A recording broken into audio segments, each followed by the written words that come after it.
चलिए sir class notes निकाल लें।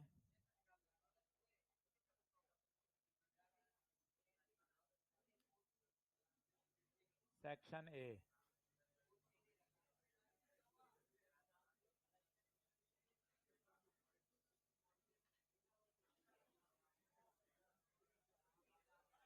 क्या आवाज तेज करो, क्या आवाज तेज करो।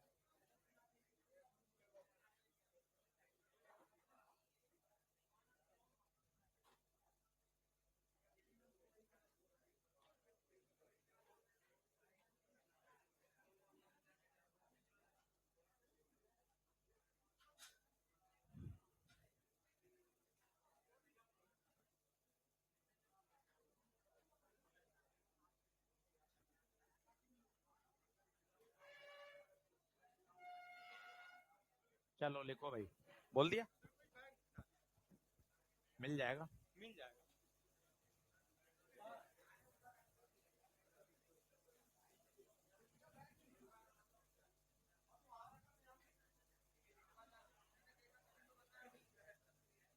लिखें, शुरू करें भाई, लिखें, यहीं बैठ जा गई।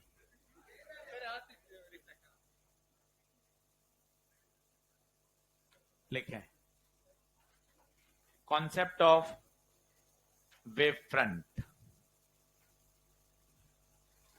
वेव ऑप्टिक्स शुरू करने से पहले मैंने आपको कहा था कि 11वीं के कुछ वेव के कॉन्सेप्ट हैं। पहले मैं उनको ऑनलाइन पढ़ा रहा था, अब बदल दिया थोड़ा सा सिस्टम कि ऑफलाइन ही पूरा पढ़ा दिया जाएगा। क्योंकि क्या होता है, ऑनलाइन वाली क्लास में कुछ लोग अटेंड कर पाए नहीं कर पाए तो थोड़ा सा मामला अटक जाता है। तो न्यूमेरिकल्स में तो क्या होता है, आज नहीं करे 2 दिन बाद कर लिए, 3 दिन बाद लिख लिए, पर क्या कॉन्सेप्ट अगर नहीं अटेंड कर पाते तो फिर अगली क्लास डिसकंटिन्यू हो जाती है। इसलिए जो 11वीं के कॉन्सेप्ट थे वो सारे के सारे मैं ऑफलाइन क्लास में ही सिखाऊंगा, सारे के सारे। चलिए लिखें, कॉन्सेप्ट ऑफ वेव फ्रंट, हाइगन वेव थ्योरी। वास्तव में इस बात पे पता करने पे इतनी लड़ाई हुई कि लाइट क्या है, लाइट किससे मिलके बनी है। कईयों ने कहा कि नहीं यार, लाइट तो पार्टिकल नेचर है। कई ने कहा नहीं भैया, पार्टिकल क्यों कह रहे हो, लाइट तो वेव नेचर है। बाद में कहा गया भैया पार्टिकल भी है और ठप्पा लगा, लड़ाई खत्म करो, लाइट कैसा नेचर है, ड्यूल नेचर। ड्यूल नेचर का मतलब क्या, ये डिपेंड करेगा कि आप क्या पढ़ रहे हो। जैसे आप दोस्तों से हॉस्टल में बात करते हो, तू तड़ाके के साथ अबे डैश डैश भी लगा देते हो, है ना। परंतु आपका आपके पिताजी के साथ बात करने का तरीका वो थोड़ी ना हो सकता है। बचा हुआ सिलेबस पापा घर पे ही करा देंगे, है ना, जरूरत ही नहीं पड़ेगी। तो आप वही हो, पर परिस्थितियों के हिसाब से आपका जो बात करने का तरीका है वो अलग अलग है। दोस्तों के साथ आपका व्यवहार अलग है, माता पिता के साथ बात करने का तरीका अलग है। सेम लाइट का साथ भी यही है। ये डिपेंड करेगा कि आप कौन सा एक्सपेरिमेंट पढ़ रहे हो। अगर आप पढ़ रहे हो इंटरफेरेंस, अगर आप पढ़ रहे हो डिफ्रैक्शन, अगर आप पढ़ रहे हो पोलराइजेशन, ये सब हमारे सिलेबस में है, तो आपको ये मानना पड़ेगा लाइट का कैसा नेचर है, वेव नेचर है। इसलिए हम इस पूरे टॉपिक में, टॉपिक को क्या बोल रहे हैं, वेव ऑप्टिक्स। मतलब यहां लाइट का कौन सा नेचर आपको मानना पड़ेगा, वेव नेचर मानना पड़ेगा। जब कुछ दिनों बाद मॉडर्न फिजिक्स स्टार्ट होगी, और हमारे जो मॉडर्न फिजिक्स के एक्सपर्ट अनुराग सुखीजा सर, उसमें पहला टॉपिक जब शुरू करेंगे फोटो इलेक्ट्रिक इफेक्ट, तो पता है वहां ये माना जाता है लाइट का कौन सा नेचर है, पार्टिकल नेचर।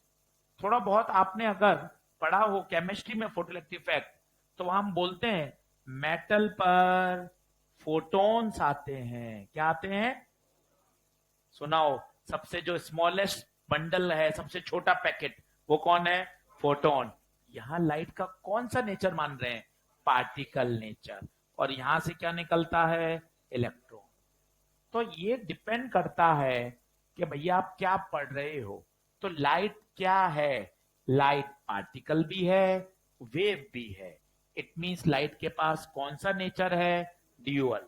न्यूटन आए, न्यूटन ने अपनी थ्योरी दी। उन्होंने बोला न्यूटन्स कॉर्पस्क्यूलर थ्योरी। उन्होंने कहा लाइट किससे मिलकर बनी है? पार्टिकल से।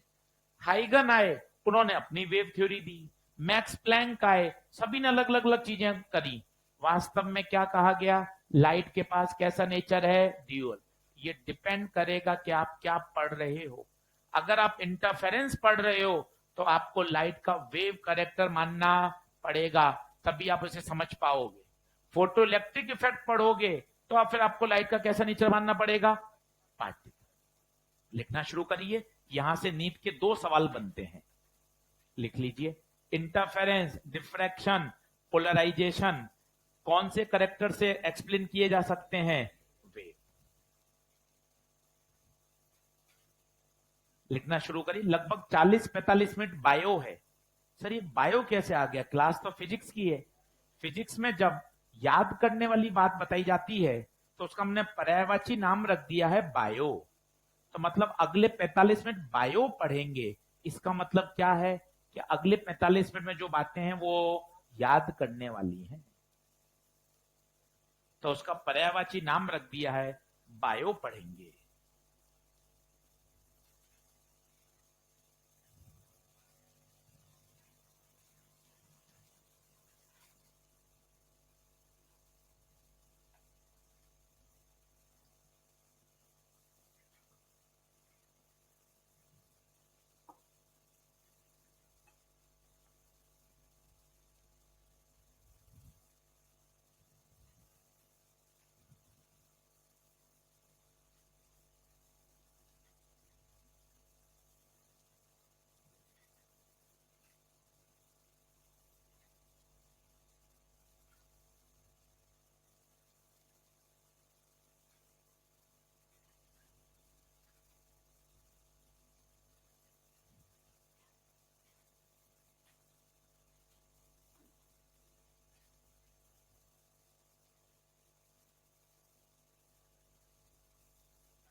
अब थोड़ी सी 11वीं की बात करते हैं कि वेव क्या होता है। 10वीं से हम पढ़ रहे हैं, ये वेव है।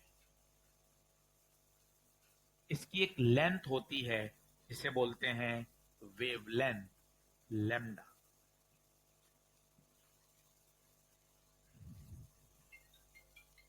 इसे बोलते हैं वेव लेंथ, लैम्डा। अब काफी सारी बातें 11वीं की हैं, बहुत ध्यान से सुननी पड़ेंगी। धीरे धीरे आराम से तसल्ली से पढ़ेंगे, कोई टेंशन नहीं।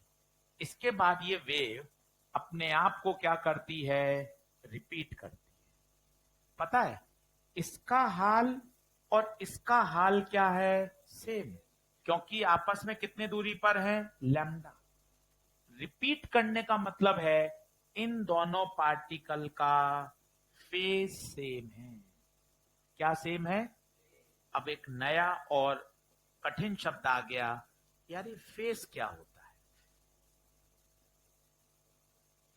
वैसे तो एसी चैप्टर में एसटी सर ने भी फेज सिखाया है, मैं आपको वापस फेज सिखाता हूं। फेज की मीनिंग क्या होती है? जैसे मेरे आप 2 हाथ देखिएगा कैसे मूव कर रहे हैं। देखना 3 अलग अलग स्टाइल से मूव करके बताऊंगा, फिर तीनों में आप अंतर बताना। ये देखिए, नोट करते जाना है ना, सिर्फ ऑब्जर्वेशन। आपको देखना है कैसे चल रहे हैं हाथ। ये पहला तरीका। दूसरा देखना, ये दूसरा तरीका। तीनों को मैं एग्जांपल से समझाऊंगा। ये दूसरा तरीका। तीसरा तरीका देखना, ये तीसरा तरीका। अब तीनों को एक एक एग्जांपल से बताता हूं और आप महसूस करिए, आपको मजा आ जाएगा फेस डिफरेंस की फीलिंग। ये बहुत जरूरी है समझना, तभी मजा आएगा। देखिए आप आराम से तसल्ली से, बिल्कुल रिलैक्स, कि आज सिर्फ बातें अपन को समझनी है। सबसे पहले मैं ले चलता हूं आपको, ये 2 वेव हैं। दोनों ये साइन का कर्व है, ये भी साइन का कर्व है, ये भी साइन का कर्व है। इन दोनों के बीच में जो फेज डिफरेंस है मेरे बच्चे, वो कितना है? 0 डिग्री।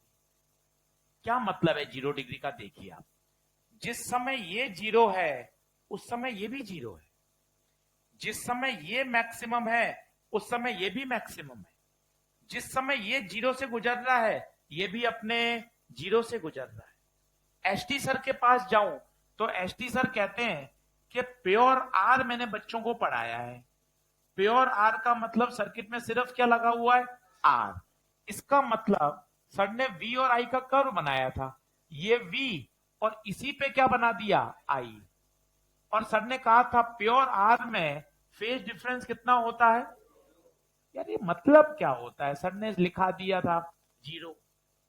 0 की फील क्या है? कोई छोटा बच्चा पूछ ले 0 का मतलब क्या होता है, तो तुझे अब आना चाहिए। देखना, मैं एग्जांपल से बताता हूं। दोनों हाथों के मूवमेंट को देख, आनंद आ जाएगा। दोनों एक साथ मैक्सिमम है, एक साथ 0 है, एक साथ मैक्सिमम है, एक साथ 0 है। आप कहोगे आशीष सर आपके हाथों में किसी भी तरह का फेज डिफरेंस नहीं है। ये कहलाती है दोस्ती, यारी। यारी और दोस्ती में भी यही होता है, जो आपका थॉट प्रोसेस होता है वही तो आपके दोस्त का होता है, तभी तो वो आपका दोस्त है। इतने क्लास में बैठे हैं, अन अकेडमी में 11,000 बच्चे पढ़ रहे हैं, सब आपके दोस्त थोड़ी ना। आपके 4-5 मित्र हैं, आपको पता है सर उससे मेरी फ्रीक्वेंसी मैच करती है, सर जैसा मैं सोचता हूं हमारे विचार मिलते हैं, दैट इज कॉल्ड। आपके और दूसरे वेव के बीच में फेज डिफरेंस कितना है? 0 डिग्री। तो फेज डिफरेंस 0 का मतलब क्या है? ये वेव है, ये वेव है। अब पता है जो हाल इसका है वही हाल इसका है, वही हाल इसका है, वही हाल इसका है। बचपन में ने बोलते थे क्रस्ट, क्या बोलते थे? ये सब क्रस्ट है, याद करिए। क्या बात समझ में आ रही है? नीचे ले क्या कहलाते थे? ट्रफ्स। तो फेज डिफरेंस 0 की ये फीलिंग है। अब फेज डिफरेंस 180 क्या होता है वो देखना, इस पे कोई सवाल नहीं है। पर ये एसएचएम में भी मदद देता है, एसी में भी मदद देता है, हम वेव पढ़ रहे हैं उसमें भी मदद देगा, 11वीं की वेव में भी है। तो ये आपके फंडे मजबूत करता है, आपको पता चलता है अच्छा यार मुझे फेज की फीलिंग तो आए। ये कर्व है साइन का। दूसरा कर्व बना रहा हूं वो देखिए, वो कर्व है माइनस साइन का। किसका कर्व है? ये देखिए, ये माइनस साइन है। आप ध्यान से देखें अंतर क्या है, महसूस करिए। दोनों एक साथ 0 हैं, पर जब ये अपने एक्सट्रीम पर है तो ये अपने नेगेटिव पर है। फिर ये 0, ये भी 0। जब ये नेगेटिव पे तो ये, आप कहोगे आशीष सर ये दोनों के बीच में फेज डिफरेंस 180 है। सर कोई हाथों से समझा के बताओ तो मजा आ रहा है सर। हाथों से देखिए, दोनों एक साथ 0। ये देखिए, ये कौन सा है? 180। देखो आप महसूस करो, एक साथ पहले 0 थे, ये कहां जा रहा है? अपने प्लस एक्सट्रीम की तरफ। ये कहां जा रहा है? अपने माइनस एक्सट्रीम की तरफ। देखिए, फिर वापस दोनों क्या हो गए? 0। ये देखिए फिर 0 हो गए। फिर जो 0 था ये अपने पॉजिटिव पे गया, ये अपने कहां गया? Negative extreme. इसे क्या कहेंगे? ये कैसा फेज है बताइए, कैसा है? इसे बोलते हैं 180। इसे बोलते हैं 180। सर 90 का कोई एग्जाम्पल है क्या आपके पास? 90 का एग्जाम्पल है ना, प्योर एल और प्योर सी। एक साइन का कर्व होता है और दूसरे में कॉस का चलता है, याद करिए। ये दोनों के बीच में फेज डिफरेंस कितना है? 90। ये फेज डिफरेंस है 90। 90 का क्या मतलब है? महसूस करिए, एक 0 पर है उस समय दूसरा प्लस पर है। ये देख, ये देखो, एक 0 पर बैठा है और दूसरा हाथ प्लस पे बैठा है। जिस समय ये मैक्सिमम है ये 0। ये देखिए, ये देखिए, ये कैसा फेज डिफरेंस है? 90। अब तीनों देखना और चिल्लाना तो आपको फील आएगी। ये बताइए, ये बताइए। 0 एक साथ मैक्सिमम, एक साथ 0। ये देखो, आप महसूस करो, कोई सवाल नहीं बनता। पर जब तक ये बातें दिमाग में नहीं घुसेंगी फिजिक्स पढ़ने का, चैप्टर पढ़ने का आनंद ही नहीं आएगा। आप भागते रहोगे यार, क्या होता है फेज डिफरेंस, पता ही नहीं है। देखना, बात करना, एक साथ दोनों मैक्सिमम, एक साथ दोनों जीरो, एक साथ दोनों नेगेटिव मैक्स, एक साथ दोनों जीरो। इसे कहा जाएगा, आशीष सर, इन दोनों के बीच में फेज डिफरेंस 0 डिग्री, इन दोनों के बीच में फेज डिफरेंस 180, इनके बीच में फेज डिफरेंस 90। लिखना शुरू करिए, धीरे धीरे बातें समझ में आएंगी, फिर अपन आगे बढ़ेंगे। पिछली स्लाइड में कुछ रह गया था क्या? पिछली स्लाइड में देखो तो कुछ रह गया था क्या? लगाऊं एक बार वॉली पहले? ठीक है, पहले वॉली लगा देता हूं ना, उसमें कुछ रह गया हो तो पहले वो पूरा कर लेना और फिर इस पे आ जाएंगे। बोलो ठीक है क्या? देखो तो इसमें कुछ रह गया क्या? लिखो।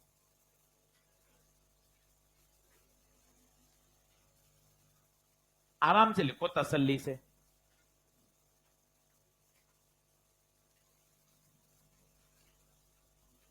फोकस करो, बात करोगे तो मजा नहीं है। उल्टा ये सोचो, 12वीं के टॉपिक में यहाँ 2 घंटे हम 11वीं पढ़ रहे हैं, यार हमें 12वीं के टॉपिक अच्छे समझ में आ जाए, थोड़ी सी मेहनत ज्यादा लग रही है, पर जरूरी है यार, नहीं तो टॉपिक में मजा ही नहीं आएगा, प्रश्न करने में आपको आनंद नहीं आएगा।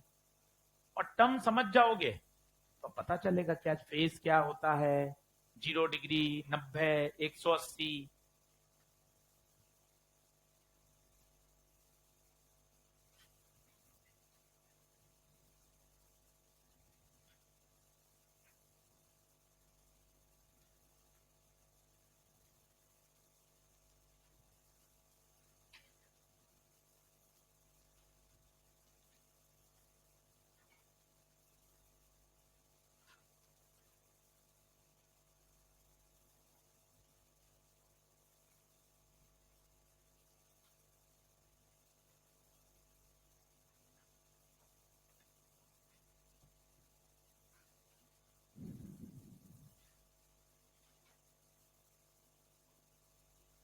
करूं?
मिटाऊं?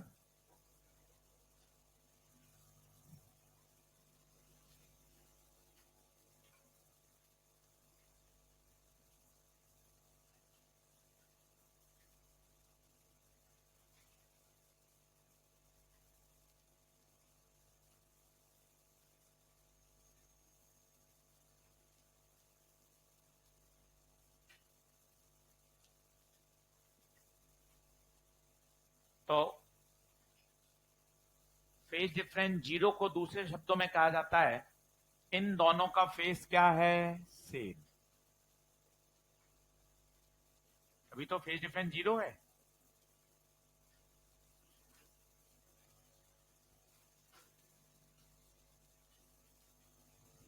दो पॉइंट्स के बीच की दूरी जिनका फेज सेम है, बताओ कितनी होती होगी?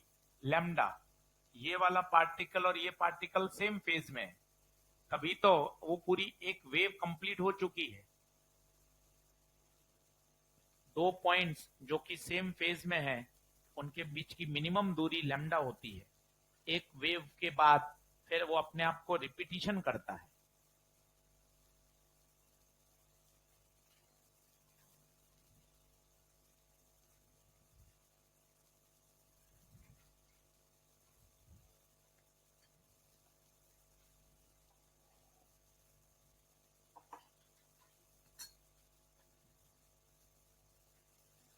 करूं, चेंज करूं?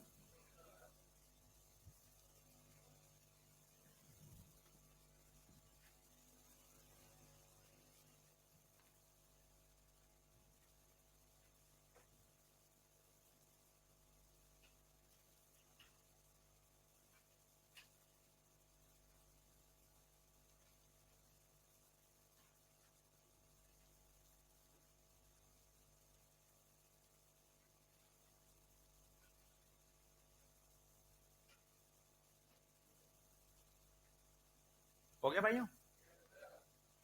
चलो, अब थोड़ा सा सब कॉन्सेप्ट है समझने का है कि वेव फ्रंट क्या होता है। ये हाइगन ने दिया था और ये थ्योरी है, वेव थ्योरी। हाइगन ने ऐसा प्रपोज किया था कि ऐसा मैं मानता हूं। तो वेव फ्रंट होता क्या है, बहुत आराम से देखिएगा, मजा आएगा, दो तीन बार सुनेंगे। ये कोई बल्ब है, कोई सोर्स है, सुनते जाइएगा मजे से, आराम से ना, दो तीन बार में फीलिंग आ जाएगी। बल्ब है, कोई प्रकाश का सोर्स है। क्या पैदा कर रहा है? ये लाइट पैदा कर रहा है। माना साइनसोडल वेव पैदा कर रहा है। साइनसोडल वेव यहां जा रही है, ये ऐसे साइनसोडल वेव एक ही दिशा में जाएगी या सभी दिशा में जाएगी? सभी दिशा में जाएगी। यहां भी जा रही होगी, देखते जाइएगा, आराम से धीरे धीरे पढ़ेंगे, समझ में आता जाएगा। ये सभी दिशाओं में वेव जा रही है। इसने कहा वो पॉइंट जोड़ो जो सेम फेज में। कौन कौन से पॉइंट जोड़ो? सेम फेज वाले। ध्यान से देखना, ये कितनी दूरी पर बताओ? लैम्डा। ये भी कितनी दूरी पर है? ये जो हाल इसका होगा, क्या वही हाल इसका होगा? वही हाल, वही हाल।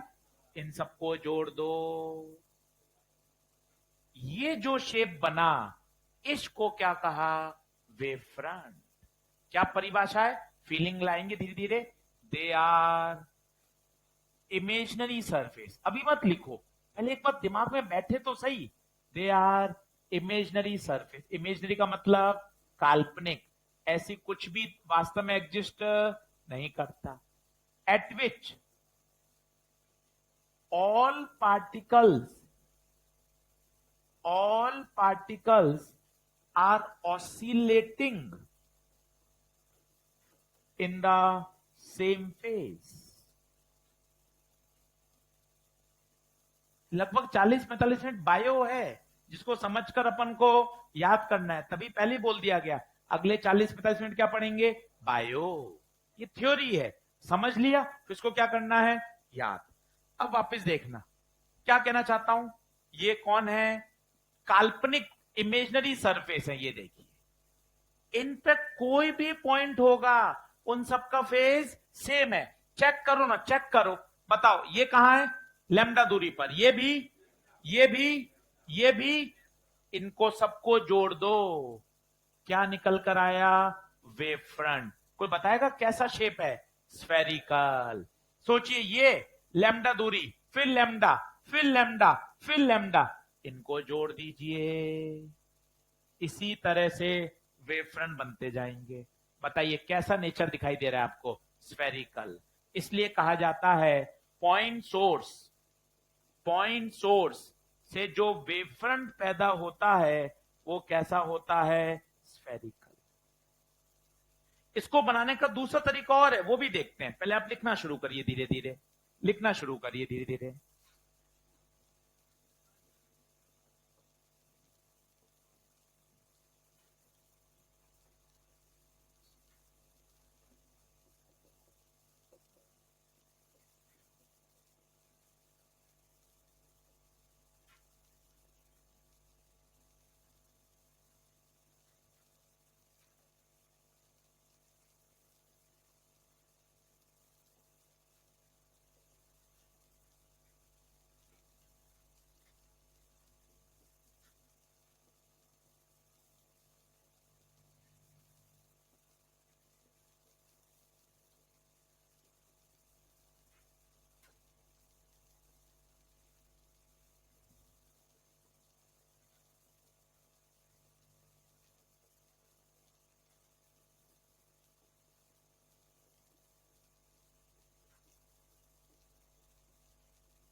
आराम से लिखिए, एक बार अच्छे से समझ में आ जाएगा।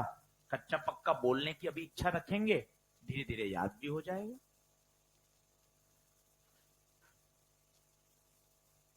तो कौन है वेव फ्रंट? कौन है वेव फ्रंट? वेव फ्रंट एक काल्पनिक सरफेस है, ठीक है। उस काल्पनिक सरफेस पर जितने भी पॉइंट हैं, देखो आप दूसरी बार समझ रहे हैं, ये काल्पनिक सरफेस, इसमें पॉइंट ये है, ये है, ये है, ये है। अब बताइए, क्या इन सबके हालात एक जैसे हैं क्या?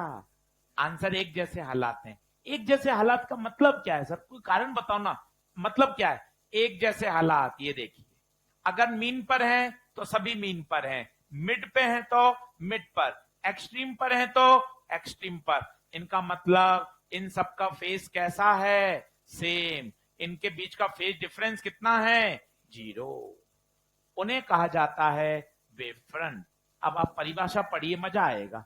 दे आर काल्पनिक surfaces at which all particles are oscillating in the same phase. Same phase. Wave front हमेशा स्पीड ऑफ लाइट से मूव करता है। सर ये क्या लिखा है आपने? Away from source. बिल्कुल, आप देखिए, पहले वेव फ्रंट यहां था, फिर वेव फ्रंट यहां आया, फिर वेव फ्रंट यहां आया। बताओ सोर्स की तरफ जा रहा है या सोर्स से अवे? सोर्स से अवे ही जाएगा, स्वाभाविक बात है। प्रकाश तो आगे से आगे, आगे से आगे बढ़ता जा रहा है। ये सब देने वाले कौन थे? हाइगन। इसलिए इस थ्योरी को क्या बोलते हैं? Huygens wave theory.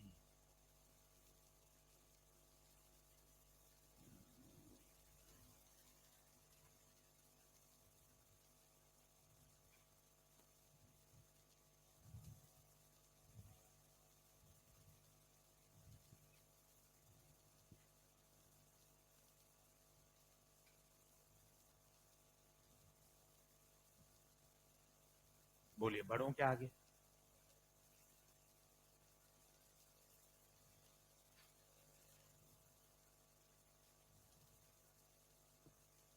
चालीस 50 मिनट का बायो है, बहुत ज्यादा न्यूमेरिकल भी नहीं है, फॉर्मूले भी नहीं है, मजे की बात है। इसलिए परफेक्ट शब्द रखा गया है बायो।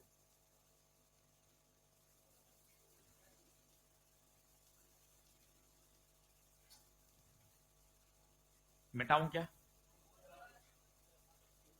बहुत ज्यादा चित्र में मत परेशान होइए, केवल एक दो वेव बना लीजिए। सारी वेव बनाने का प्रयास करेंगे तो टाइम खराब कर रहे हैं। समझाने का तरीका है वो। एक दो वेव बना के चित्र फटाफट पूरा कर लीजिए। उसी में कलाकारी करते रहेंगे तो कोई चित्र के नंबर थोड़ी ना है कोई।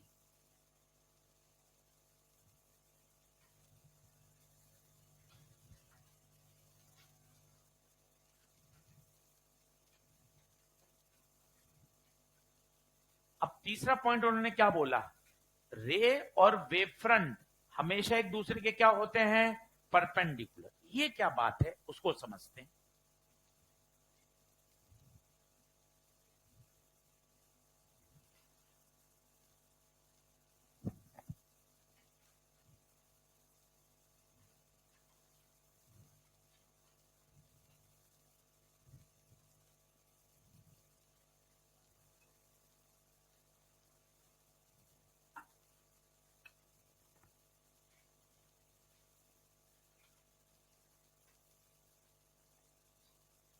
करूं कोशिश? चलो, अब देखना अच्छे से, वापस समझते हैं ना। अपने आप धीरे धीरे सेट होगा। ये सोर्स, आपने कहा सर अब मैं दूसरे तरीके से बनाने की कोशिश करता हूं, रे बनाता हूं। सोर्स से प्रकाश निकला, प्रकाश एक दिशा में जाएगा या चारों दिशाओं में? सभी दिशाओं में जाएगा। अब मुझे सर इसका वेव फ्रंट बना के बताओ। तो हाइगन ने कहा रे और वेव फ्रंट हमेशा एक दूसरे के क्या होते हैं? परपेंडिकुलर। अब मुझे वेव फ्रंट बनाना है, 90 डिग्री बनाओ। ये 90, ये 90, 90, 90, 90 पर लाइन खींचो, जोड़ दीजिए सबको। बताओ कैसा वेव फ्रंट दिख रहा है? स्फेरिकल। एक बना दिया, इसके बाद तो फिर आगे से आगे इसको बढ़ाते जाओ। हमेशा रे और वेव फ्रंट क्या होंगे? एक दूसरे के परपेंडिकुलर। सर थोड़ा सा और बताओ, थोड़ा ठीक लग रहा है, समझ में आ रहा है कच्चा पक्का। चल और अच्छा करते हैं। प्रैक्टिस करा दोगे सर तो समझ में आ जाएगा। अरे एकदम मेहनत कर लेंगे बेटा, चिंता क्यों कर रहा है। ये 3 तरह की रे बनाई, तीनों में पहले अंतर बता। ये है पैरेलल, ये है डाइवर्जिंग, वो है कन्वर्जिंग, रे ऑप्टिक्स है। अब मुझे बनाना है वेव फ्रंट। सर ये वेव फ्रंट है क्या, कौन क्या चिड़िया है ये, कौन है कबूतर ये वेव फ्रंट। कोई कबूतर चिड़िया नहीं है। वेव फ्रंट एक काल्पनिक सरफेस है। किसने दिया, हाइगन ने। उन्होंने अपनी बात बताई कि मेरा ऐसा मानना है कि जो प्रकाश है उसके पास कौन सा करेक्टर है, वेव करेक्टर। और जब लाइट एक जगह से दूसरी जगह जाती है तो किस रूप में जाती है, in the form of wave front. उन्होंने एक ऐसा मॉडल प्रपोज किया। अब देखो वेव फ्रंट बनाना है, सभी लोग बोर्ड पे देखो, कितने डिग्री पर, 90, 90, 90, 90, 90, जोड़ दिया, ये वेव फ्रंट बन गया। ये कौन है, एरो, रे। ये कौन है, वेव फ्रंट। सर इसमें कोशिश करूं 90 पे खींचना है, बता क्या ये 90 है क्या, नहीं सर 90 तो नहीं है। क्या ये 90 है क्या, नहीं सर ये भी 90 नहीं है। क्या ये 90 है क्या, ये सबको मिला दो, वापस देखना, ये 90, ये 90, ये सबको मिला दो, ये बन गया वेव फ्रंट। सर तीसरी बार मुझे मौका दो सर, चल तू मौका ले। नहीं सर 90 नहीं है सर।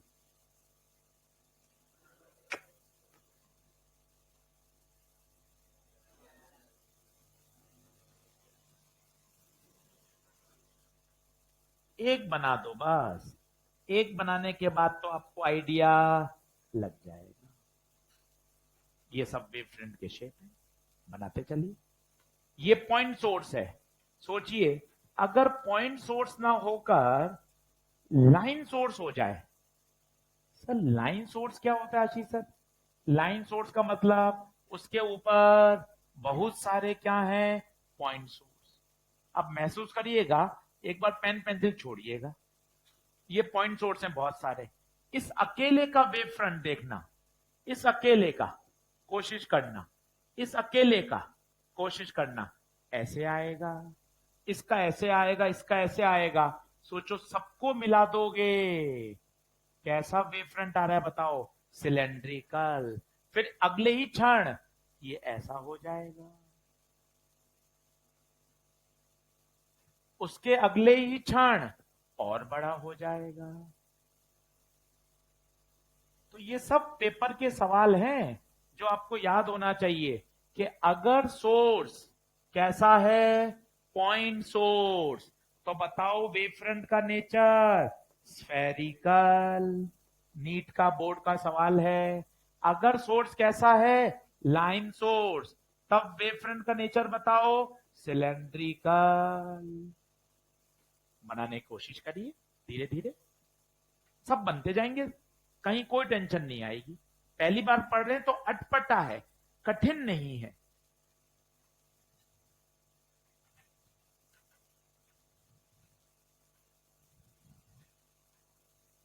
थोड़ा जल्दी बनाइएगा, कलाकारी में मत फंसिएगा, कलाकारी में फंस जाएंगे समय ज्यादा खर्च कर देंगे।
बताऊं क्या?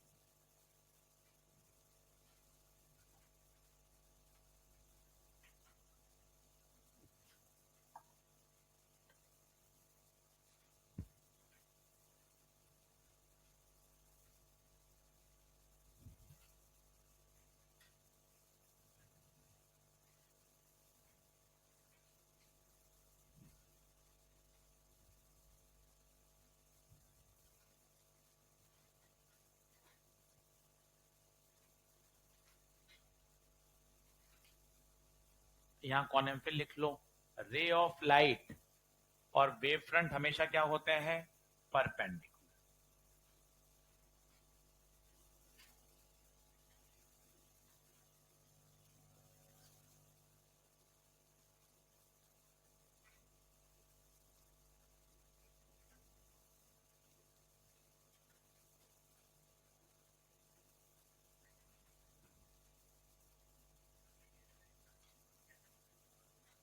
ये वाला, ये परपेंडिकुलर नहीं है, ये तो हर पॉइंट का अपना अपना वेव फ्रंट है।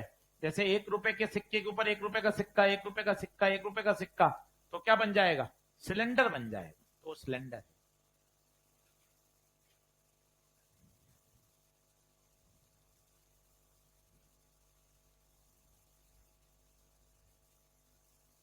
करो नेक्स्ट, करो क्या?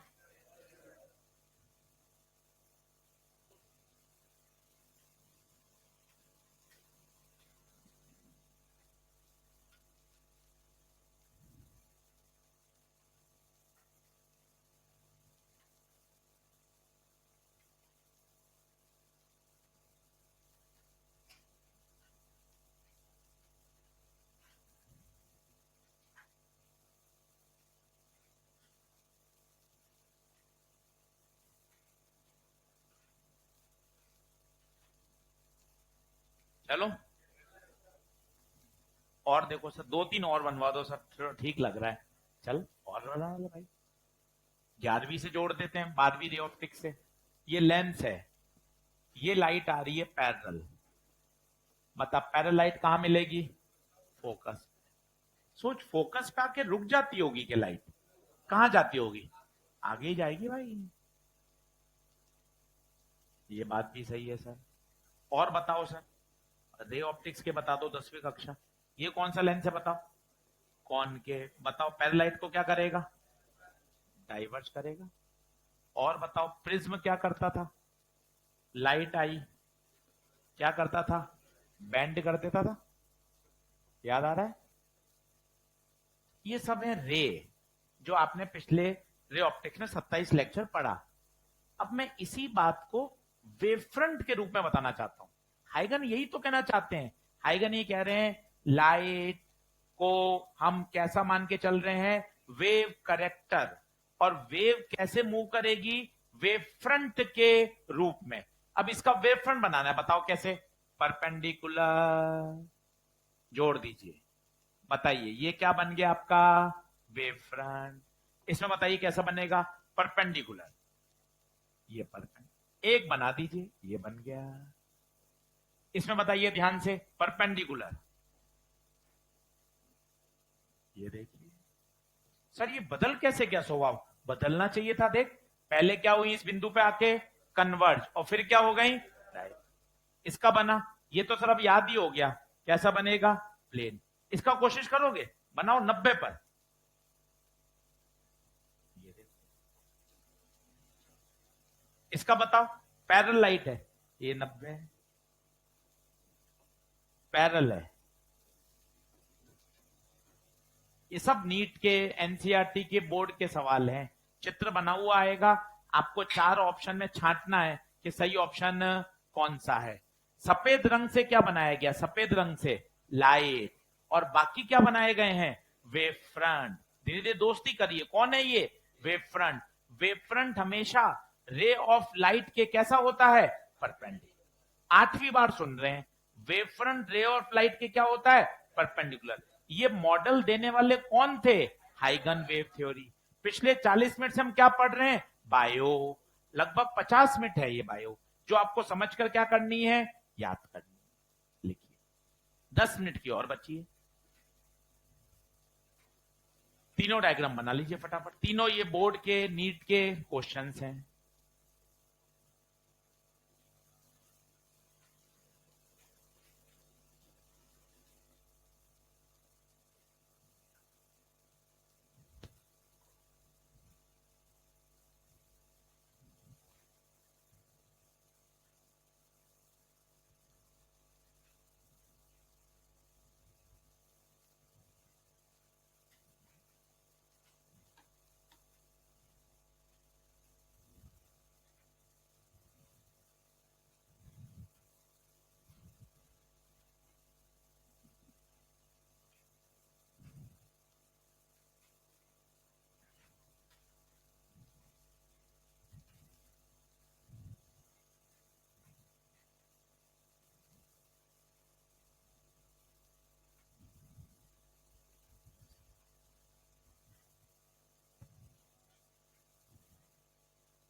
सुरेश लिख ले, पेन मत देख, लिख ले जल्दी। कलरफुल पेन देखने में मजा आ रहा है सुरेश को।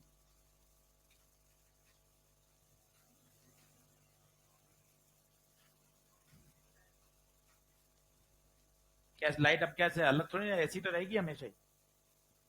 इसमें तो क्या यहाँ आके मिली, पर यहाँ रुकेगी थोड़ा, जाएगी तो आगे ना। इसमें कैसे होगा, इसमें तो कुछ भी नहीं होगा, तो डाइवर्ज हो गई। अब आगे जाती रहेगी तो डाइवर्ज होती रहेगी या कन्वर्ज हो जाएगी अपने आप।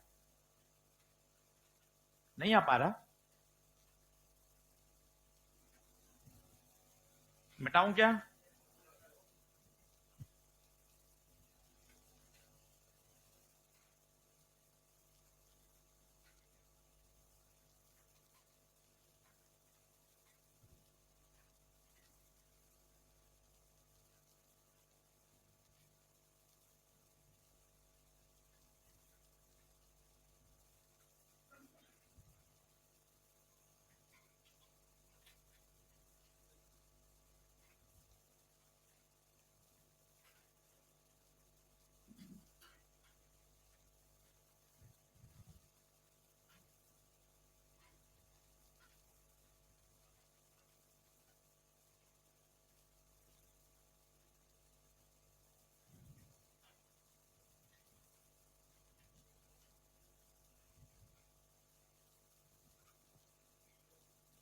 चले आगे।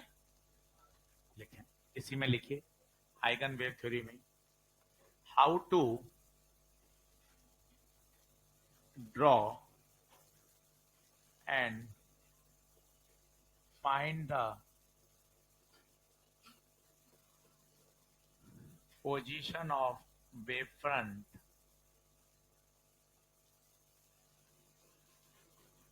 after time delta t.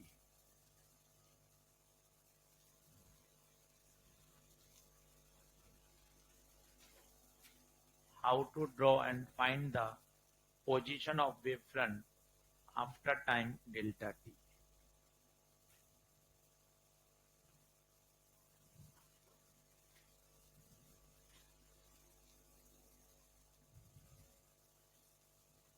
अब ये भी हाइगन नहीं कहा था, हाइगन वेव थ्योरी है, सब ये हाइगन के मॉडल के पॉइंट्स हैं। यहां आप क्यों नहीं पूछ सकते कि सर ऐसा क्यों है, ये हाइगन ने अपना मॉडल के संबंध ये बात कही। जैसे हम जब बोर्ड मॉडल पढ़ते हैं तो आपने देखा होगा सबसे ऊपर बोर्ड ने 3 एजम्पशन दिए थे कि भाई मेरा मॉडल पढ़ने से पहले आपको ये 3 एजम्पशन मानने पड़ेंगे। सेम वही है, ये हाइगन वेव थ्योरी है। लॉ होता है एक, Biot Savart law, Gauss law. Law में तो क्या होता है, उसका डेरिवेशन होता है, उसकी मैथमेटिकल बातें होती हैं। ये कौन है, हाइगन वेव थ्योरी। इसका मतलब इन्होंने ये पॉइंट्स रखे दुनिया के सामने कि मेरा ऐसा मानना है कि लाइट जब वेव करेक्टर अपना बता रही है तो लाइट कैसे मूव करती है? In the form of wave front, in the form of wave front. अब कैसे मूव करती है वो समझाया, वो देखना मजा आएगा। मान लो ये कोई वेव फ्रंट है, किसी समय जब आपने देखा वेव फ्रंट यहां है, वेव फ्रंट आगे कैसे जाएगा, कैसे चला जाएगा आगे? तो उन्होंने उसका तरीका कहा।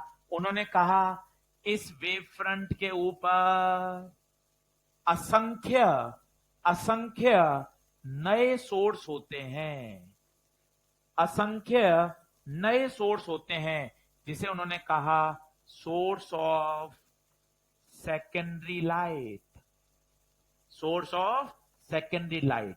ओरिजिनल बल्ब तो यहां रखा हुआ था, जो प्राइमरी सोर्स था, जिसने वास्तव में ये लाइट पैदा करी थी, परंतु जैसी वेव फ्रंट पैदा हुआ, उस वेव फ्रंट के ऊपर असंख्य नए सोर्स आ गए, जिन्हें क्या कहा गया? Source of secondary light. बात खत्म नहीं, उन्होंने कहा ये अपना खुद का क्या पैदा करेगा? Wave front. खुद का क्या पैदा करेगा? Wave front. इन नए वेव फ्रंट को, इन नए वेव फ्रंट को कहा गया सेकेंडरी वेवलेट्स। क्या कहा गया? Secondary wavelets. और अब अगर इन सभी वेव फ्रंट को टेंजेंशियली मिला दो, तो आपको ये मिल गई नई पोजीशन। जो वेव फ्रंट पहले पॉइंट नंबर 1 पे था, अब पॉइंट नंबर 2 पे आ गया। इसको बोला गया कॉमन टेंजेंट सरफेस। सब पूरा ऊपर से चला गया, मस्त। चल एक बार और सुन लो सर, थोड़ा प्यार से समझा दो। चल पुचकार के देख लेते हैं बेटा। देख, ये वेव फ्रंट दिखाई दे रहा है तुझे? अब इसका नेचर बताइए, प्लेन है या स्फेरिकल है? प्लेन है। अब धीरे धीरे चलते हैं, ठीक है? क्या कहा हीगन ने? कि वेव फ्रंट के ऊपर असंख्य नए सोर्स होते हैं, असंख्य नए सोर्स होते हैं। बोल ये ओके है क्या? इन नए सोर्स को क्या बोला गया? Source of secondary light. यहां तक रुक जाता हूं ताकि दिमाग इस बात को समझे धीरे धीरे। क्या ये पॉइंट क्लियर है? वापस बोलो, कच्चा पक्का टूटा फूटा। वेव फ्रंट के ऊपर असंख्य नए सोर्स होते हैं, जो अपना खुद का एक नया वेव फ्रंट क्या करेंगे? पैदा करेंगे। देखना कैसे पैदा करेंगे। इसने अपना किया, इसने अपना किया, इसने अपना किया, इसने अपना किया, इसने अपना किया। इन नए वेव फ्रंट को क्या बोला बताओ? Secondary wavelet, secondary wavelet. अब इन वेव फ्रंट को क्या कर दो? मिला दो। मिलाने का तरीका क्या है? Common tangent. कॉमन टेंजेंट मतलब जैसे इसको मिलाया,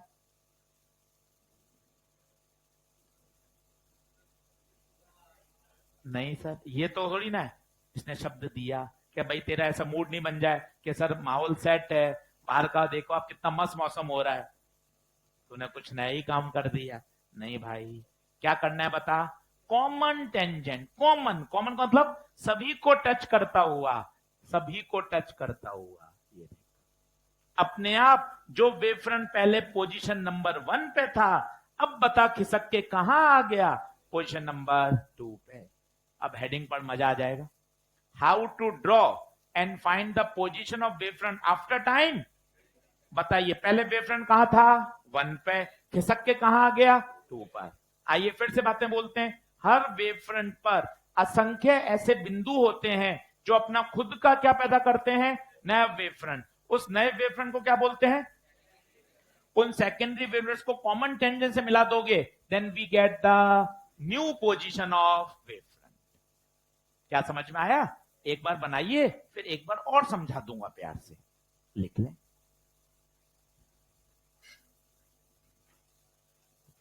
50 मिनट का मैंने आपको बोला था बायो पढ़ेंगे, ये पूरे 50 मिनट हो गए। अब इसके बाद चीजें एकदम से बदल जाएंगी। अब अपनी फिजिक्स आएगी। पहले इसको लिख लीजिए, फिर एक दो बार और बढ़िया समझा दूंगा, अच्छे से समझ में आ जाएगा। फिर अपन चैप्टर को आगे बढ़ाएंगे।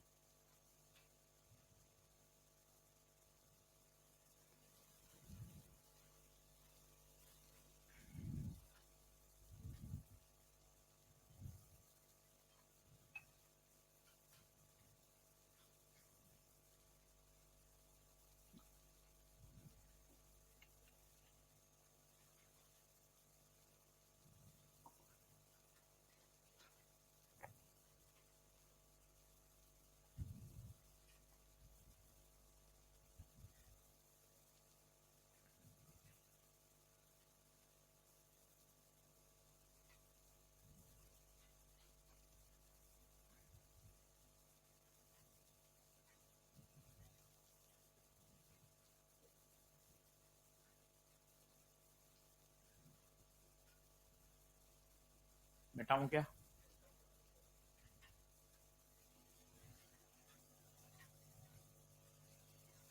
हाँ,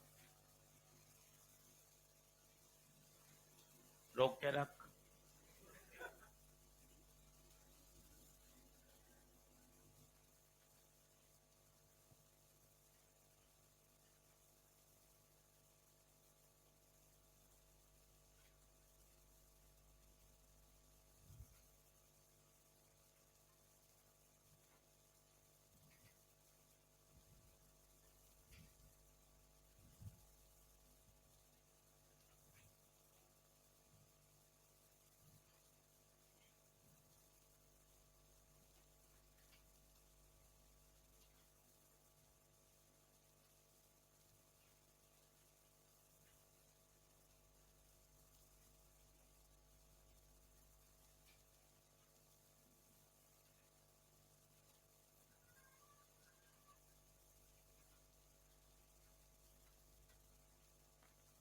पढ़ू तो अब बोलो, कच्चा पक्का बोलो, थोड़े शब्द आएंगे मुंह से निकलेंगे तो अच्छा रहेगा।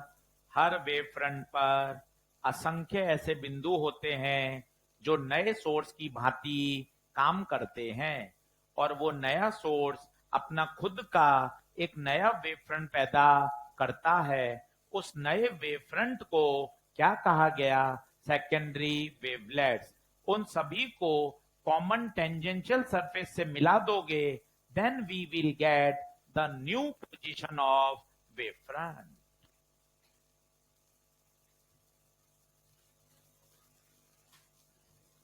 बोलो, डन है क्या?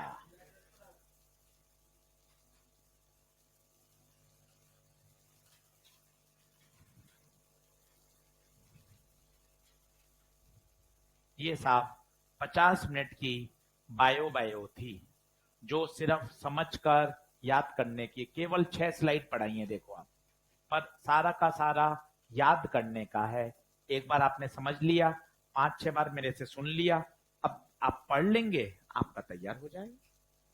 क्या आगे बढ़ेंगे अब? चलिए, अब 11वीं क्लास की बातें शुरू करते हैं। लिखिए, इंटरफेरेंस।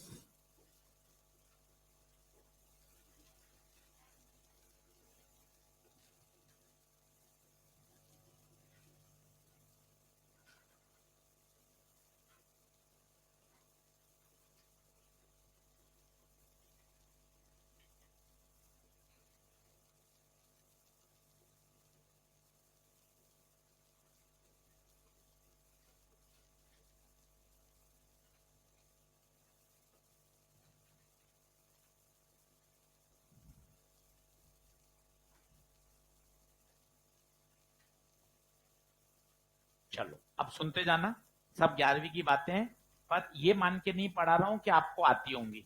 मैं तो बिल्कुल बेसिक से, फंडामेंटल से सारी बातें समझा देता हूं।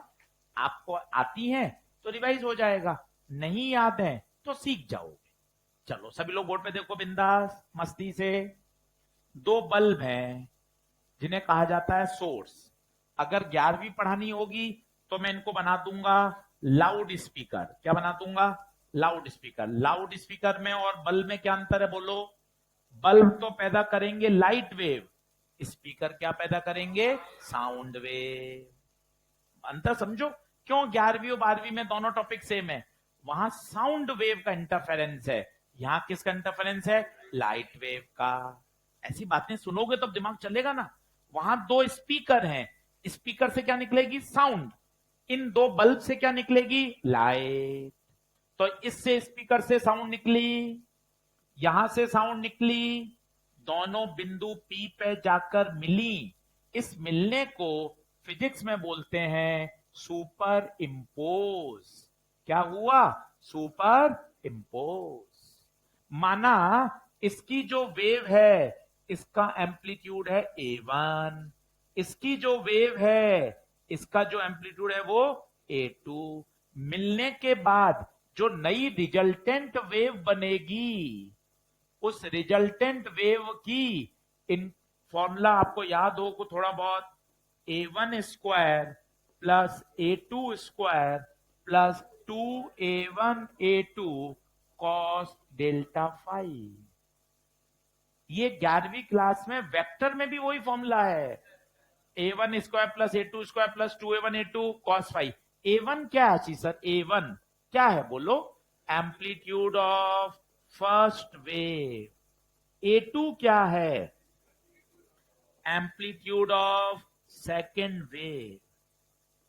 और बातों को कनेक्ट करो, शब्दों को बोलो। स्पीकर 1 से वेव निकल रही है, स्पीकर 2 से वेव निकल रही है, दोनों वेव किसी बिंदु पे जाकर क्या हो रही हैं? सुपर इम्पोज हो रही हैं। इस फिनोमिना को क्या बोलते हैं? इंटरफेरेंस। सुपर पोजिशन के बाद जो नई वेव बनेगी, उस नई वेव का ये क्या है? एम्पलीट्यूड। डेल्टा फाई क्या है? डेल्टा फाई है उन दोनों वेव के बीच का फेज डिफरेंस। जैसे दो फोर्स होते हैं, उन फोर्स का हम क्या निकालते हैं? रिजल्टेंट। वो इस बात पर डिपेंड करता है कि दोनों फोर्स के बीच में एंगल क्या है। उसी तरह से रिजल्टेंट वेव का एम्पलीट्यूड इस बात पर डिपेंड करेगा कि बिंदु P पर उनके बीच का फेज डिफरेंस क्या है। उसी तरह से अगर मुझे इंटेंसिटी चाहिए, तो इंटेंसिटी जो होती है वो एम्पलीट्यूड के स्क्वायर के क्या होती है? प्रोपोर्शनल।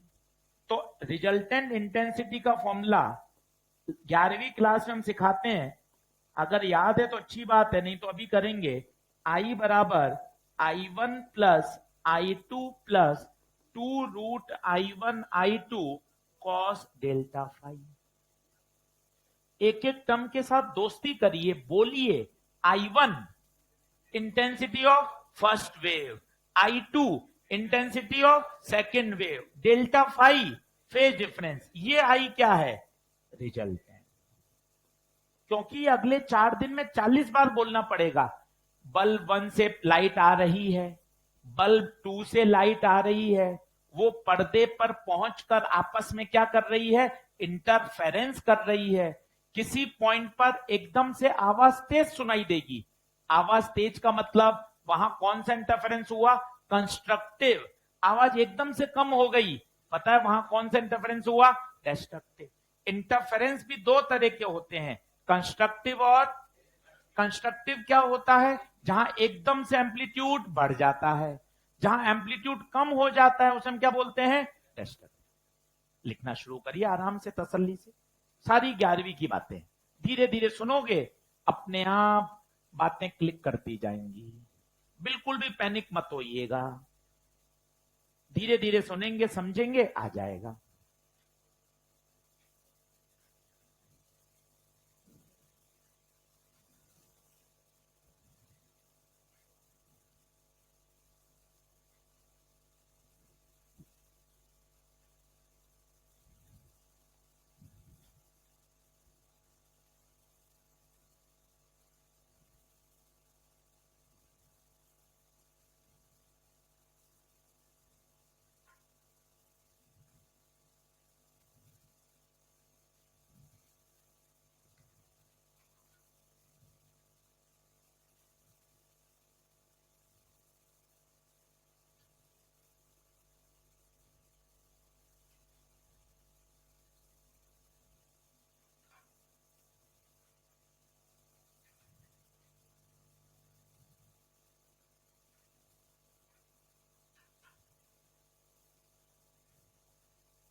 इंटेंसिटी क्या होता है? किसी सरफेस से कितनी एनर्जी पर second per unit area cross करती है, उसे हम क्या बोलते हैं? इंटेंसिटी। जैसे मैं बोल रहा हूं, तो यहां एक छोटा सा आपने एरिया लिया, इस एरिया से जो एनर्जी पास हो रही है पर सेकेंड पर यूनिट एरिया, उसे हम क्या बोलते हैं? Intensity. Intensity means energy per unit area पर सेकेंड। किसी सरफेस से एक सेकंड में यूनिट एरिया में से कितनी एनर्जी क्रॉस करी, उसे कहा जाता है इंटेंसिटी।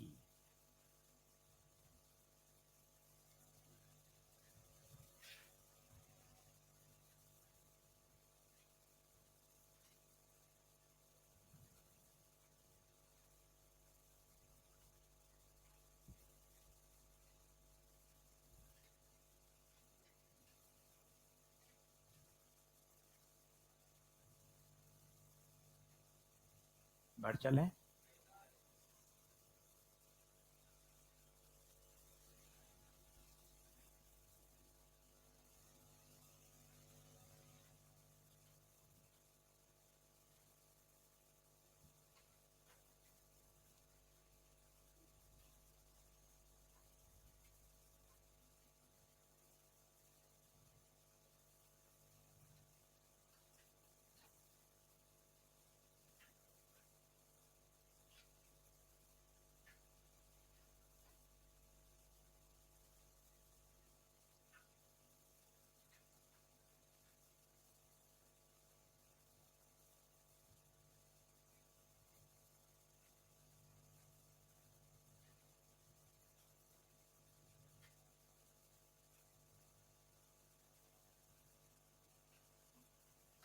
क्लियर है भैया?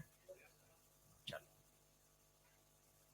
अब आते हैं, एक टर्म होती है phase difference and path difference में रिलेशन।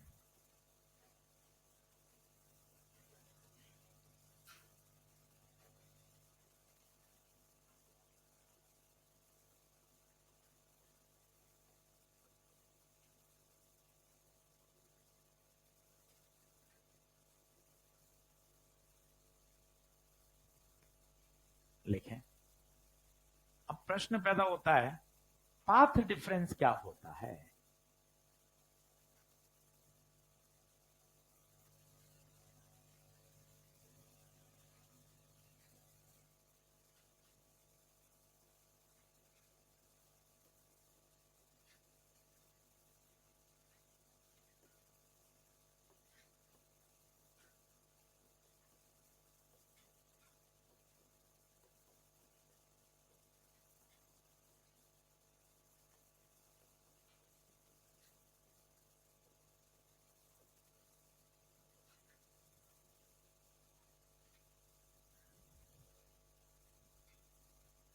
ये सब 11वीं की बातें चल रही हैं, एक बार रिकॉल कर रहे हैं ताकि यार एक बार बातें दिमाग में सेट हो जाएं। फिर क्या चैप्टर पढ़ने का आनंद आएगा, टर्म समझ में आएंगी, कनेक्टिविटी बनेगी, सवाल की लैंग्वेज दिमाग में बैठेगी।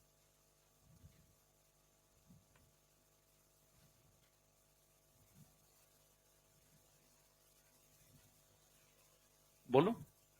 अब फेज डिफरेंस तो आपने अभी 10 मिनट बढ़िया समझा दिया, अपन छोटे भाई को भी समझा सकते हैं फेज डिफरेंस। एक बार बताओ तो, ये वाला फेज डिफरेंस, ये वाला फेज डिफरेंस, इसका मतलब दोनों एक साथ मैक्सिमम, एक साथ जीरो।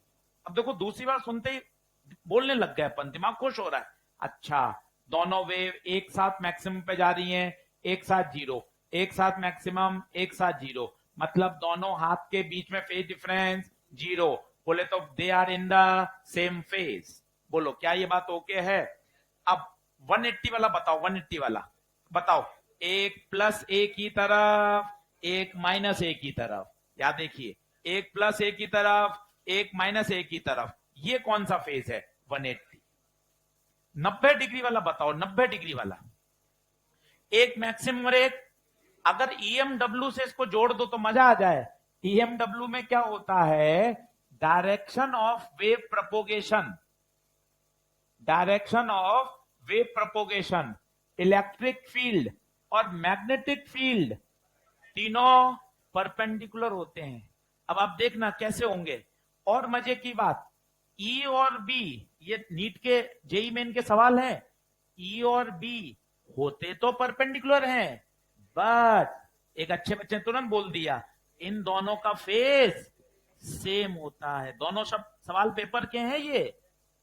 फेज सेम है बट है कितने पर? 90 पर। एक डायग्राम देखना, घर पे 5-6 बार सोच लेना, मजा आ जाएगा। मैं हूं वेव, एक ई है और एक बी है। अब देखना कैसे मस्त चलेंगे, देखना आप। देखो आप, देखो दोनों की कनेक्टिविटी कितनी बढ़िया है। मैं कहां जा रहा हूं, सुनना, मैं जा रहा हूं एक्स में, ये एक वेक्टर कहां जा रहा है बताओ, वाई में, ये कहां जा रहा है, क्या तीनों 90 हो गए? एक हाथ को बोलो ई और एक हाथ को बोलो बी। मजे की बात है, फेज देखना, फेज ई और बी को देखना, ई और बी क्या साथ साथ जीरो हो रहे हैं क्या? है कितने पर फेज अलग अलग बातें हैं। दिमाग कितनी बातें समझ रहा है, आज इसी पे खुश हो जाइए। यार इतनी बातें समझ रहा हूं, क्या फिजिक्स सीख रहा हूं यार, इतनी बातें सीख रहा हूं। आज शाम के डिनर का इसी में एंजॉय करिए कि यार क्या बात सीख रहा हूं। है ये 90 पर, है ये पर फेज जीरो, एक साथ मैक्सिमम, एक साथ जीरो, एक साथ मैक्सिमम। अब देखना ईएमडब्ल्यू कैसे चलती है। मैं हूं वेव, ये है ई और ये है बी। ये देखिए आप, ये देखिए, ये वेव है, ये देखिए आप। मैं वेव प्रोपोगेशन, ये कौन है, ई और ये आपस में तीनों, और ई और बी के बीच में फेज। क्या बात समझ में आ रही है? तो फेज डिफरेंस की तो फीलिंग आ गई। अब एक नई टर्म आ गई, पार्ट डिफरेंस। अब हमारे मन में तुरंत सवाल आया, पार्ट डिफरेंस क्या होता है, इसकी फीलिंग बताओ। तो देखो कैसे, देखो दो स्पीकर हैं, बिंदु पी पर आपको पहुंचना है। यहां से एक वेव निकली, बिंदु पी पे पहुंच गई 3 मीटर चलकर। दूसरे स्पीकर से वेव निकली, वो भी पी पे पहुंच गई। खुद बताइए, क्या दोनों ने बराबर रास्ता ट्रेवल किया क्या? पहली ने 3 मीटर चली, दूसरी 5 चली, क्योंकि ये 3 है ये 4 है, तो ये, then what is part difference? एक चला 3, एक चला, then what is path difference? बड़ा रास्ता माइनस छोटा रास्ता, पार्ट डिफरेंस। एकदम फील आना चाहिए। पार्ट डिफरेंस मतलब रास्ते का अंतर, रास्ते का अंतर। सबसे देसी एग्जांपल, राम चला 10 मीटर, श्याम चला 12 मीटर। बताओ पाथ का डिफरेंस, पाथ का डिफरेंस। ऐसी फील आएगी ना तो प्रश्न आप पकड़ पाओगे, नहीं तो आपको पता ही नहीं यहां रटा हुआ है पार्ट डिफरेंस, फेज डिफरेंस। इतने सरल एग्जांपल देख लोगे तो मजा आ जाएगा। सर और कोई बताओ सर। और देख भाई, ये दो बल्ब हैं, यहां बल्ब एक, यहां बल्ब दो, ये बिल्कुल सेंट्रल लाइन है बराबर दूरी पर। मुझे बिंदु पी पर पहुंचना है, तो बल्ब 1 से भी प्रकाश जाएगा, बल्ब 2 से भी प्रकाश जाएगा। बताओ कौन सा रास्ता बड़ा, कौन सा रास्ता बड़ा? दोनों रास्ते बराबर हैं, दोनों पाथ बराबर हैं। तो मेरे बच्चे बता पाथ डिफरेंस कितना हुआ, पाथ डिफरेंस कितना हुआ जी? तो एकदम क्लियर होना चाहिए पाथ डिफरेंस। एकदम आते दिमाग में पहला क्लिक, राम 10 श्याम 12, पाथ का डिफरेंस 2। फिर ये रियल एग्जांपल नीट के, स्पीकर 1 से 3, स्पीकर 2 से 5, पार्ट डिफरेंस 2। ये बता दोनों बल्ब से जो प्रकाश निकला, दोनों ने बराबर दूरी तय करी। मेरे बच्चों दोनों ने बराबर दूरी तय करी है, तो पाथ का डिफरेंस कितना हुआ? क्या बात समझ में आ रही है? लिखिए।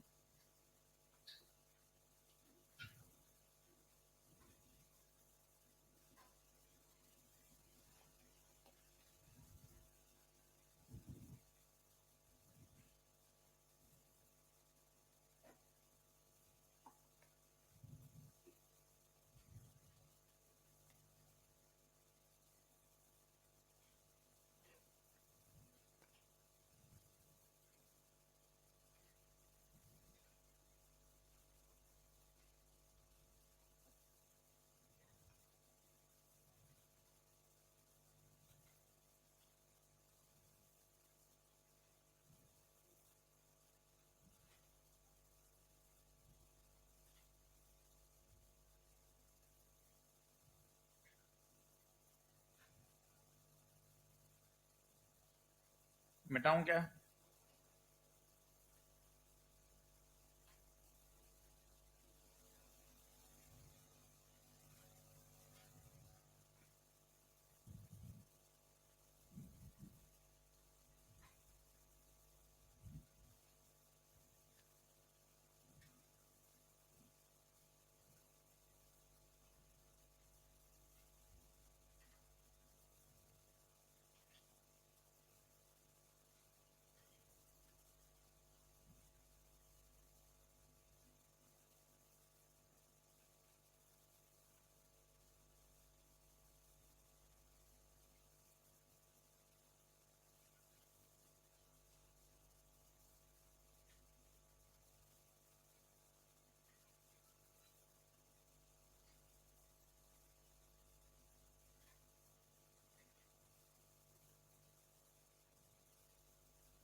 बढ़ू?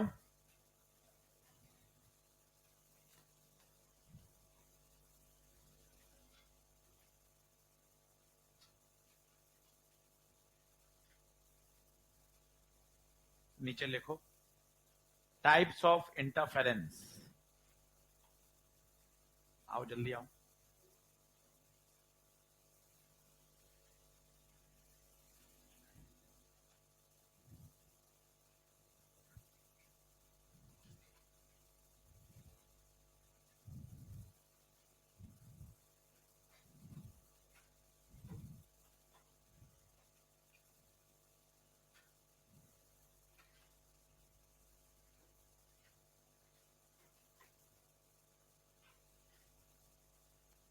लिखें टाइप्स ऑफ इंटरफेरेंस। सभी को पता है कितने तरह के? दो। कंस्ट्रक्टिव, किसी को कंस्ट्रक्टिव की शर्त पता है कब होता है कंस्ट्रक्टिव? बहुत बढ़िया, जब फेज डिफरेंस पाई का कैसा multiple? Even multiple. Even multiple बोले तो 0, 2 पाई, 4 पाई, 6 पाई, 2n पाई। तो वाक्य बोलिए तब मजा आएगा। इंटरफेरेंस हो क्या रहा है, नहीं तो क्या आपको टॉपिक ही लगेगा। आपको क्या पता होना चाहिए? देखो सर, दो वेव आ रही हैं, पहली बात। दोनों वेव क्या कर रही हैं? Super impose. ऐसे शब्द बोलिए तो दिमाग में क्या वो क्रम बनेगा, सिलसिला, कैसे फिजिक्स चल रही है। दो वेव का आना, किसी बिंदु पर सुपर इम्पोज होना। अगर इन बिंदुओं पर दोनों वेव्स के बीच का फेज डिफरेंस पाई का कैसा मल्टीपल होगा? इवन। तब आप चिल्लाओगे सर बिंदु बी पर कौन सा इंटरफेरेंस हो गया? कंस्ट्रक्टिव। ऐसे समझिए, टॉपिक रटने से नहीं काम चलेगा, पीछे का निबंध आ जाए तो मजा आ जाए। दो वेव, दो बल्ब से वेव आ रही हैं, दो स्पीकर से वेव आ रही हैं, किसी बिंदु पर पी पे जाके वो सुपर इम्पोज कर रही हैं। सुपर इम्पोज होने के बाद उनके बीच में अगर फेज डिफरेंस पाई का कैसा मल्टीपल हो? सर ये कैसे लाऊंगा मैं फेज डिफरेंस? ला सकता है ना, ये 3 चला, ये कितना चला था याद कर? 5, तो पार्ट डिफरेंस कितना आया? 2। फिर फेज डिफरेंस निकालेगा इससे, डेल्टा फाई बराबर 2 पाई/लैम्डा इंटू डेल्टा एक्स। यहां डेल्टा एक्स रखेगा, सॉल्व करेगा तो क्या निकल कर आएगा? Delta phi. क्या बात समझ में आ रहा है मैं क्या कहना चाहता हूं? बस। तो जब फेज डिफरेंस पाई का कैसा मल्टीपल? इवन, तब इंटरफेरेंस कैसा? तब इंटरफेरेंस कंस्ट्रक्टिव। इस समय जो एम्पलीट्यूड होता है वो मैक्सिमम हो जाता है, और कितना हो जाता है? A1 plus A2। अब मन में प्रश्न आया, सर ये कहां से आ गए A1 प्लस A2, बता दोगे क्या? 2 मिनट में देख ले, लिखना मत, सिर्फ समझ ले। रिजल्टेंट का फॉर्मूला बोल। A1 square plus A2 square plus 2 1 A2 cos phi. बता कॉस की वैल्यू कैसी? 0, 2 पाई। कॉस जीरो कितना देता है हमेशा 1। बता क्या बचेगा, a1 square plus a2 square plus 2a1 a2। सोच के बताइए कौन हो गया, a1 प्लस a2 का होल स्क्वायर, इसका रूट कैंसिल हो गए आगे। तो ये मैथ्स की जरूरत नहीं है, क्योंकि कहीं पूछ नहीं जाती, मैथ्स की जरूरत नहीं है, अपन को सीधा याद होना चाहिए, एकदम सटीक। Sir interference constructive, amplitude becomes maximum and becomes a1 plus a2। सोच अगर एम्पलीट्यूड मैक्सिमम है तो इंटेंसिटी भी मैक्सिमम हो जाती है, और वो आती है √I1 प्लस √I2 का whole square. What about part difference, किसी को पार्ट डिफरेंस याद है, किसी को याद हो तो डेल्टा एक्स हो जाता था n लैम्डा। सर ये क्या लिख रहे हो सर, आज छुट्टी कर देते, आपको नहीं पढ़ाना था। नहीं भाई ऐसी बात नहीं है, मैं तो ये समझा देता हूं, परेशान क्यों होता है। सर समझाओ ना, फिर चला जा, अपने घर की बात है भाई, अपना तो काम यही है, सिंपल बनाना है फिजिक्स को, डर हटाना है, बस यही मुहिम छेड़ रखी है। जितनी मेहनत करनी पड़े करेंगे, अंधेरा हटाना है। फिजिक्स को लेके जो नीट एस्पिरेंट्स का डर है, मतलब हालत खराब पड़ी है, फिजिक्स फिजिक्स फिजिक्स, डर है, वो डर के लिए धीरे धीरे मेहनत कर रहे हैं। अभी यूट्यूब पर सीरीज शुरू कर रहे हैं कि यहाँ 6-7 घंटे पढ़ाने के बाद रात को भी पढ़ाएंगे 1.5 घंटा फ्री, सबको जो जुड़ सकता है। क्या धीरे धीरे डर हटे सब्जेक्ट का, कॉन्फिडेंस आए कि नहीं फिजिक्स हम भी कर सकते हैं। अपना वही बात है, फिजिक्स में सबका हक है। केवल टॉपर क्यों पढ़े, केवल टॉपर के ही नंबर क्यों आए, हमारे 50, 60, 70, 80 क्यों आए? क्या हमें 160, 170, 180 का हक नहीं है क्या फिजिक्स में? हमारा हाथ क्यों कांपता है 170? नहीं सर, ये तो 2-3 टेस्ट में मिलाकर आएंगे। हमारा हाथ क्यों कांपता है, हम 180 की तरफ क्यों नहीं बढ़ सकते? हमारे भी तो मन में विचार आता है। तो यार सही बात है, कहीं ना कहीं तो इन चीजों को सही करना ही पड़ेगा। ये देखिए ये अंत है। अब बताओ कौन सा इंटरफेरेंस पढ़ रहे हो, कंस्ट्रक्टिव। कंस्ट्रक्टिव के समय फेज डिफरेंस पाई का इवन मल्टीपल, तो कितना लिख दिया 2n पाई बराबर 2 pi by lambda into delta x. 2 से 2 गया, पाई से पाई गया, लैम्डा को यहां भेज दो। अब देख कंडीशन आ गई ना। अब ये याद चाहिए मुख जबानी, constructive interference delta x and lambda. Delta x, lambda कौन है, लैम्डा, लैम्डा कौन है, लैम्डा कौन है, वेवलेंथ। और एन स्टार्ट होता है कहां से, 0, 1, 2, 3। अब डेस्ट्रक्टिव में उल्टा, खुद बोलो डेस्ट्रक्टिव में क्या क्या कंडीशन होंगी बताओ। यहां पाई का इवन है तो यहां पाई का, लिखना शुरू करो। यहां पाई का ऑड मल्टीपल लिखो।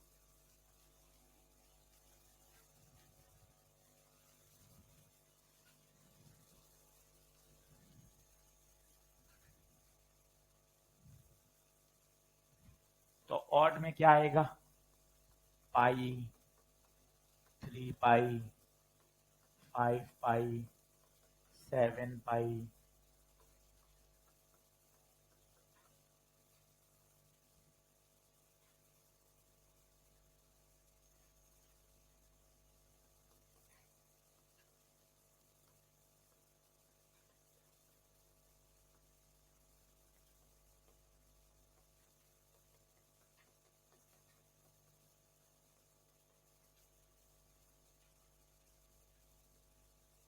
सब मिनिमम हो जाएगा।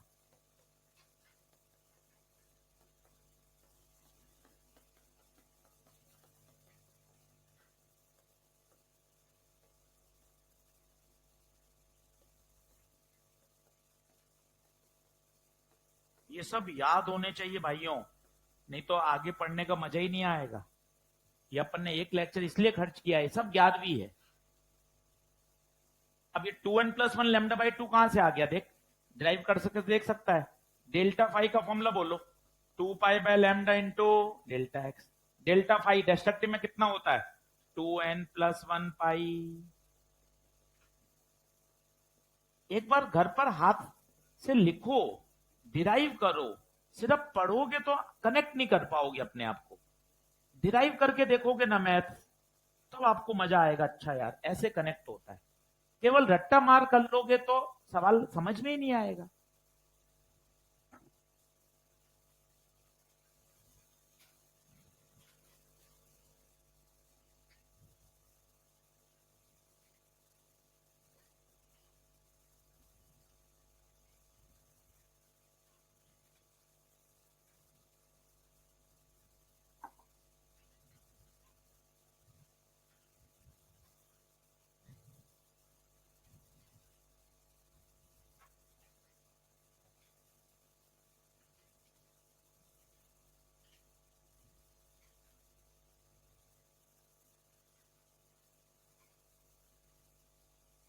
बढ़ू?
तो ये सारे पॉइंट कल अपन को याद होने चाहिए, तब अपन चैप्टर को अच्छे लेवल पे शुरू कर पाएंगे।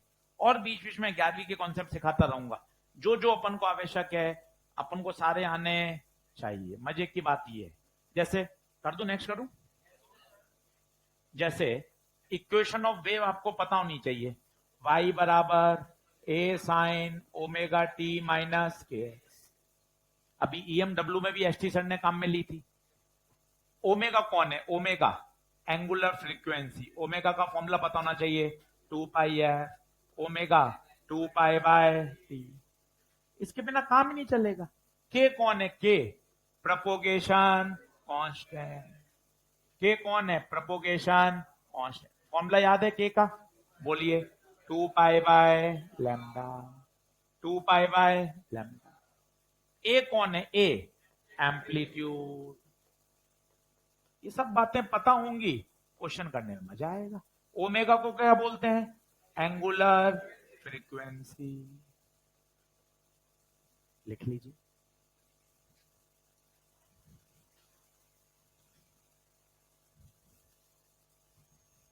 लास्ट स्लाइड में लगाऊं, कुछ रह गया हो तो देख लो।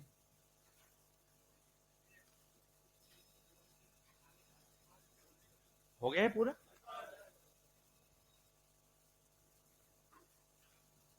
लिख लो आराम से।